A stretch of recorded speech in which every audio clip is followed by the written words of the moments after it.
এক number magic, এক number magic. তাহলে সাইন থিটার মানটা কি হবে? আমরা সাইন থিটা সমান সমান কি জানি?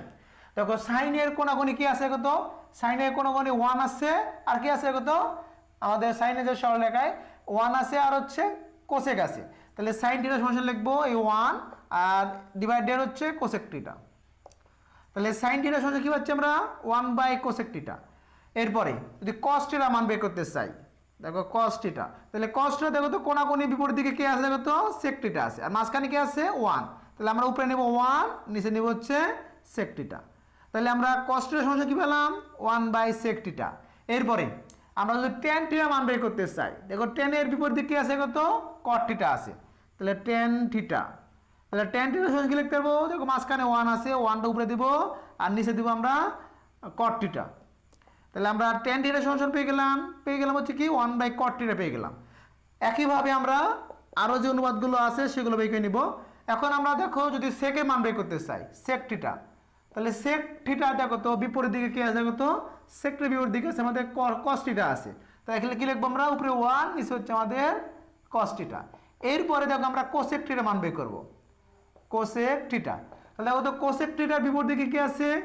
sin থিটা আছে, মাঝখানে আছে 1, তাহলে 1টা আমাদের উপরে থাকবে, নিচে আসতেছে আমাদের sin থিটা। এরপরে আমাদের দেখো cot থিটার মান বের করতে হবে। তাহলে দেখো তো cot থিটার বিপরীত দিকে কি আছে? আমাদের tan থিটা আছে। তাহলে cot থিটা সমান লিখতে পারবো আমরা, যেহেতু মাঝখানে 1 আছে, 1টা উপরে দিব আর নিচে দিব আমরা tan থিটা। তাহলে আমরা ম্যাজিক 1 এর মাধ্যমে এই 6টা সূত্র আমরা নির্ণয় করতে পারবো। এবার আমরা ত্রিকোণমিতি আরো যে সূত্র আছে, এবার ম্যাজিক 2 প্রয়োগ করব। দেখো ম্যাজিক 2টা আমরা কিভাবে কার কার সূত্র আনতে পারি দেখাবো এখন তোমাদের, তোমরা সবাই সাথে থাকবা।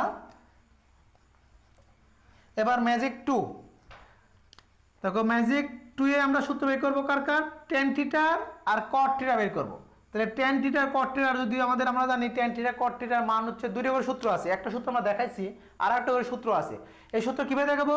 আমাদের সূত্র হচ্ছে a সমান b/c, এর আলোকে দেখাবো।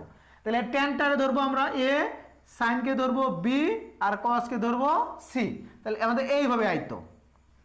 এখন দেখো এর মানটা কি ধরেছি আমরা? tan থিটা, tan থিটা সমান দেখো b এর মান কি ধরেছি আমরা? sin theta.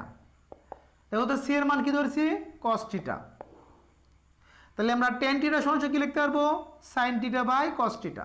একইভাবে cot এর ক্ষেত্রে এইভাবে আসবে।